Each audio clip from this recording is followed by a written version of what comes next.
எதிர்கால உலகத்தை ஆளப்போறவங்க யாரு?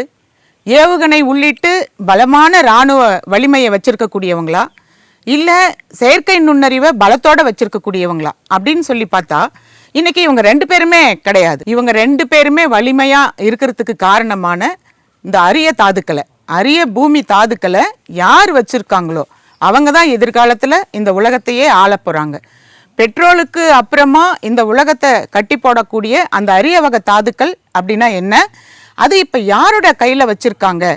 இன்னைக்கு இந்தியாவும் ஜப்பானும் இந்த விசித்திரமான அரிய தாதுக்களுக்காக ஒன்றா கை கோத்திருக்காங்க அப்படின்னு சொன்னால் அதை நாம் இன்னைக்கு அந்த பதிவை தான் இன்னைக்கு நம்ம பார்க்க போகிறோம். வாங்க பதிவுக்குள்ளே போகலாம். Welcome to Varma studio. நான் உங்கள் தோழர் எஸ் தமிழ்ச்செல்வி. கடந்த காலத்தில் பெட்ரோல் வளத்தை எந்த நாடு அதிகமாக தன்னுடைய கட்டுப்பாட்டுக்குள்ளே வச்சுருந்தாங்களோ அந்த நாடு தான் உலகத்திலேயே வலிமையான நாடாக கருதப்பட்டுச்சு. ஆனால் இன்னைக்கு கிரிட்டிக்கல் மினரல்ஸ் என்று சொல்லக்கூடிய அந்த தாதுக்களை எந்த நாடு அதிகமாக வச்சுருக்காங்களோ, தன்னுடைய கட்டுப்பாட்டுக்குள்ளே வச்சுருக்காங்களோ அவங்க தான் வருங்காலத்தில் வலிமையான நாடு அப்படின்னு கருதப்படுவாங்க. இன்னைக்கு இந்த ஒரே காரணத்துக்காக தான் இன்னைக்கு இந்தியாவும் ஜப்பானும் ஒன்றா கைகோத்து செயல்பட தொடங்கியிருக்காங்க. அப்படிப்பட்ட கிரிட்டிக்கல் மினரல்ஸ் அப்படின்னா என்ன? இது நம்ம அன்றாடம் பார்க்கக்கூடிய இரும்பு, அலுமினியம் போன்று சாதாரணமானது கிடையாது. இது இயற்கையாகவே அரிதாக கிடைக்கக்கூடிய ஒரு விஷயம். இன்னைக்கு நம்ம வாழ்க்கையில் அன்றாடம் பயன்படுத்தக்கூடிய தொழில்நுட்பம் சார்ந்த கருவிகளை தயார் பண்ணுறதுக்காக இன்னைக்கு இயற்கையாக கிடைக்கக்கூடிய ஒரு அற்புதமான தாதுக்களாக, மினரல்ஸாக நம்ம வந்து பார்க்குறோம். இன்னைக்கு நம்ம கையில் வச்சுருக்கக்கூடிய ஸ்மார்ட் ஃபோன் ஆகட்டும், லேப்டாப்பு, அது உள்ளே இருக்கக்கூடிய சிப்ஸு மற்றும் பேட்ரி உள்ளிட்ட எல்லாத்தையும் தயார் பண்ணணும் அப்படின்னு சொன்னால் கண்டிப்பாக இந்த மினரல்ஸ் என்பது தவிர்க்க முடியாதது, கட்டாயமாக அது இருக்க வேண்டிய ஒரு விஷயமா இருக்குது. இன்றைக்கி நம்ம பெட்ரோல் டீசல் விட்டுட்டு இன்றைக்கி நம்ம வந்து எலக்ட்ரிக் வாகனம் பக்கம் நம்ம கவனத்தை செலுத்த ஆரம்பிச்சிட்டோம். ஏன்னு சொன்னால் பெட்ரோல் டீசல் விலைவாசி ஒரு பக்கம் ஒரு நிச்சயமற்ற சூழல், எப்போ என்ன நடக்கும் அப்படின்னு வந்து தெரியாது. அதுக்காக நாம் இன்றைக்கி எலக்ட்ரிக் வாகனம் பக்கம் நம்முடைய ஆர்வத்தை காட்ட நம்ம தொடங்கிட்டோம். இப்போது போர் வந்தாலும் சரி வரலனாலும் சரி, கச்சா எண்ணெய் வந்தாலும் சரி வரலனாலும் சரி, நமக்கு எதுக்கு பிரச்சனைன்னு சொல்லி நாம் எல்லாருமே இன்றைக்கி எலக்ட்ரிக் வாகனம் பக்கம் நம்முடைய ஆர்வத்தை காட்ட நம்ம தொடங்கிட்டோம். இன்றைக்கி எலக்ட்ரிக் வாகனத்தில் இருக்கக்கூடிய அந்த பேட்டரி தயார் பண்ணணும் அப்படின்னு சொல்லி சொன்னாலே கூட லித்தியம் கோவெட் அப்படின்ற ஒரு மினரல்ஸ் கண்டிப்பாக அடிப்படையான தேவையாக இன்றைக்கி இருக்குது. இன்றைக்கி காற்றாலையில் இருக்கக்கூடிய விண்ட்ஸ்டோவெண்ட், சோலார் பேனல்கள் உள்ளிட்ட எல்லாத்தையுமே தயார் பண்ணணும் அப்படின்னு சொல்லி சொன்னால் அடிப்படையானது இந்த அரிய வகை மினரல்ஸ் தான். இன்றைக்கி இராணுவத்தில் இருக்கக்கூடிய ஏவுகணைகள், போர் விமானங்கள், அதே மாதிரி ரேடார் சிஸ்டம் உள்ளிட்டு எல்லாத்தையுமே தயார் பண்ணணும்னு சொல்லி சொன்னால் கண்டிப்பாக இந்த அரிய வகை மினரல்ஸ் அத்தியாவசியமான ஒன்றா இருக்குது. அப்படி அந்த மினரல்ஸ் இல்லைன்னா எதுவுமே தயார் பண்ண முடியாதுன்னு நம்ம சொல்லலாம். இந்த அரிய வகை தாதுக்கள் விவகாரத்தில் ஏன் இந்தியாவும் சீனாவும் ஒன்றா கைகோத்து இருக்காங்க அப்படின்னு சொல்லி நம்ம பார்க்கலாமா? அப்படி பார்த்தோன்னு சொல்லி சொன்னால் இன்றைக்கி உலகத்தில் இருக்கக்கூடிய அரிய வகை தாதுக்களில் ஏறக்குறைய 100% சீனா வந்து தன்னுடைய கட்டுப்பாட்டுக்குள்ளே வச்சுருக்காங்க. அப்போ அரிய வகை தாதுக்கள் விவகாரத்தில் இந்தியாவையும் சீனாவையும் நம்ம ஒப்பிட்டு பார்த்தோம் அப்படின்னு சொல்லி சொன்னால் ரெண்டு நாடுகளுக்கு நடுவில் மிகப்பெரிய ஒரு இடைவெளியே இருக்குது அப்படின்னு நம்ம பார்க்கலாம். உலக அளவில் இருக்கக்கூடிய அரிய வகை தாதுக்களில் ஏறக்குறைய ஒரு 35%லேருந்து 40% வரைக்கும் சீனா கிட்ட தான் இருக்குது. இன்றைக்கி அது தவிர லித்தியம் கிராபைட் போன்ற அந்த அரிய வகை தாதுக்களை கூட இன்றைக்கி சீனா தான் முதல் இடத்துல வச்சுருக்கிறதா தகவல் நமக்கு வந்து கிடச்சிருக்கு. இன்றைக்கி இந்தியா கிட்ட கிடைக்கக்கூடிய மோனோசைட்லேருந்து வரக்கூடிய தாதுக்களில் இன்றைக்கி இந்தியா முன்னணியில் இருக்குது. அது எப்படின்னு சொல்லி நம்ம பார்த்தோன்னு சொன்னால் இன்றைக்கி தமிழ்நாட்டில் இருக்கக்கூடிய கடற்கரை பகுதியிலையும் ஆந்திரா, ஒடிசா போன்ற பகுதிகளிலையும் இன்றைக்கி இப்படிப்பட்ட அரிய வகை தாதுக்கள் வந்து கிடைக்கிறதா நம்ம சொல்கிறாங்க. இன்றைக்கி லித்தியம் மாதிரி அரிய வகை மினரல்ஸ் நம்ம இந்தியாவில் எங்கே இருக்குது அப்படின்னு சொன்னால் இன்றைக்கி ஜம்மு காஷ்மீர், ஒடிசா போன்ற இடங்களில் அதற்குண்டான கண்டுபிடிப்புகள் இப்போ வரைக்கும் நடந்துக்கிட்டே இருக்கிறதா வந்து சொல்கிறாங்க.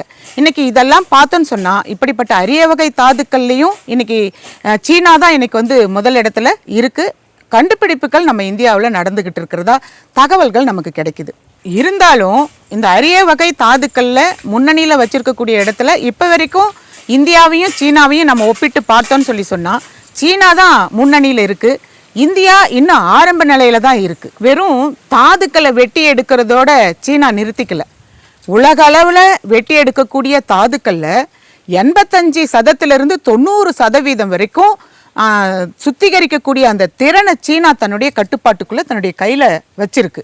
ஆப்பிரிக்காவில் வெட்டி எடுக்கக்கூடிய தாதுக்களை சீனாவில் கொண்டு வந்து சுத்திகரிக்கிறாங்க அப்படின்னு சொன்னா இன்னைக்கு அதனுடைய எந்த அளவுக்கு சீனா முக்கியத்துவம் வாய்ந்ததாக இருக்கும் அப்படின்றத நம்ம பார்க்கலாம். இந்தியா கிட்ட தாதுக்கள் இருந்தாலும் அதை சுத்திகரிப்பதற்கு உண்டான திறனும் பெரிய பெரிய ஆலைகளும் மிக குறைவுன்னு தான் நாம சொல்லணும். இன்னைக்கு சீனா ஏறக்குறைய ஒரு 30 ஆண்டுகளாக சுரங்க தொழிலில் தன்னுடைய முதலீடை செலுத்த ஆரம்பிச்சிட்டாங்க. மற்ற நாடுகள் எல்லாருமே இது ஒரு சுற்றுச்சூழல் பாதிப்பு வரும் அப்படின்னு சொல்லி ஒதுங்கி இருந்த சூழ்நிலையை சீனா தனக்கு சாதகமாக பயன்படுத்திக்கிட்டு சரியாக அதில் முதலீடு பண்ண ஆரம்பிச்சிட்டாங்க. இன்னைக்கு அதனால உலகத்தையே தன்னுடைய கட்டுப்பாட்டுக்குள்ள கொண்டு வந்துட்டாங்க. இந்தியா கிட்ட வளங்கள் இருக்கு, ஆனால் அதை சுத்திகரிக்கிறதுக்கு உண்டான தொழில்நுட்பம் குறைவுன்னு தான் நம்ம சொல்லணும். இதெல்லாம் சீனா கிட்ட இருக்கு. இது ஒரு பெரிய ஆபத்தான விஷயம். ஏன்னா நாளைக்கு சீனா ஏற்றுமதியை நிறுத்திக்கிட்டாங்கன்னு சொன்னா இது உலக நாடுகளுக்கெல்லாம் மிகப்பெரிய சிக்கலாயிடும். இங்க தான் இந்தியா மற்றும் ஜப்பான் ஒரு திட்டத்தை கையில் எடுத்திருக்காங்க. நம்ம மண்ணில் லித்தியம் உள்ளிட்ட ஏராளமான அளவுக்கு தாதுக்கள் நமக்கு நிறைய இருக்கு, தொழில் வளங்கள் இருக்கு. ஆனா அதை சுத்திகரிப்பதற்கு உண்டான பெரிய தொழில் ஆலைகள் இல்லைன்றத நாம பார்த்தோம். ஜப்பான் கிட்ட என்ன இருக்கு? இன்னைக்கு ஜப்பான் கிட்ட பார்த்தீங்கன்னா தாதுக்கள் கிடையாது, ஆனால் அதை சுத்திகரிப்பதற்கு உண்டான பெரிய பெரிய ஆலைகளும் தொழில்நுட்ப வசதியும் ஏறக்குறைய ஜப்பான் கிட்ட நிறைய உலகத்தரம் வாய்ந்த வசதிகளோட ஜப்பான் கிட்ட இருக்கு. இந்தியாவிலேயே இந்த அரிய வகை தாதுக்கள் மூலமா இன்னைக்கு நமக்கு தேவையான பொருட்களை நாம தயார் பண்ண போறோம். அதுக்கு ஜப்பான் நிதி உதவியும் தொழில்நுட்பத்தையும் கொடுத்து உதவ போறாங்க. அர்ஜென்டினா, சிலி அப்படின்னு சொல்லி நிறைய நாடுகள்ல இந்த தாதுக்கள் அதிகமா இருக்கு.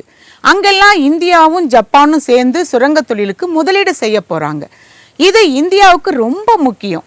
ஏன் அப்படின்னா இந்தியா இப்போ எலக்ட்ரிக் கார், செமிகண்டக்டர் சிப்ஸ், பசுமை ஆற்றல் அப்படின்னு ஒரு பெரிய லட்சியத்தோட நாம போய்கிட்டு இருக்கோம். இதுக்கு இந்த தாதுக்கள் தான் முதுகெலும்பு அப்படின்னு சொல்லணும். இது சீனா கையில இருந்தா நம்ம வளர்ச்சி அவங்கள நம்பி தான் இருக்கும். சீனா என்ன முடிவெடுக்குதோ அதன்படி தான் இந்தியாவினுடைய வளர்ச்சி உயரும் அல்லது கீழே தாழ்ந்து போகும்.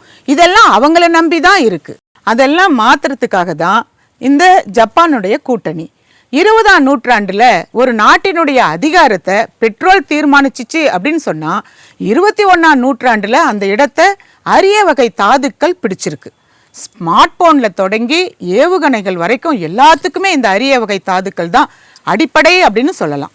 இப்ப இந்த அரிய வகை தாதுக்கள் விவகாரத்துல சீனா வச்சிருக்கக்கூடிய ஒரு ஏகபோக ஆதிக்கத்தை உலக நாடுகள் பாதுகாப்புக்கு மிகப்பெரிய ஒரு சவாலா அமைஞ்சிருக்கு. இந்த சூழ்நிலையில தான் இந்தியா ஜப்பான் கூட்டணி ஒரு வரலாற்று முக்கியத்துவம் வாய்ந்த முடிவா பார்க்கப்படுது. இந்தியாவுடைய இயற்கை வளங்களும் ஜப்பானுடைய அசாத்தியமான தொழில்நுட்ப அறிவும் இணையும் போது அது ஒரு வர்த்தக ஒப்பந்தமாக மட்டும் இருக்காது, அது எதிர்காலத்துல தொழில் புரட்சியை உருவாக்கக்கூடிய ஒரு வலுவான அஸ்திவாரமாக அது அமையும். சுயசார்பு இந்தியாவை நோக்கி நாம் எடுத்து வைக்கக்கூடிய இந்த ஒவ்வொரு அடியுமே இனி வரக்கூடிய காலங்களில் உலக அளவில் இந்தியாவை ஒரு தவிர்க்க முடியாத சக்தியாக மாற்றும் என்பது மட்டும் உறுதி. நன்றி. நான் உங்கள் தோழர் எஸ். தமிழ்ச்செல்வி.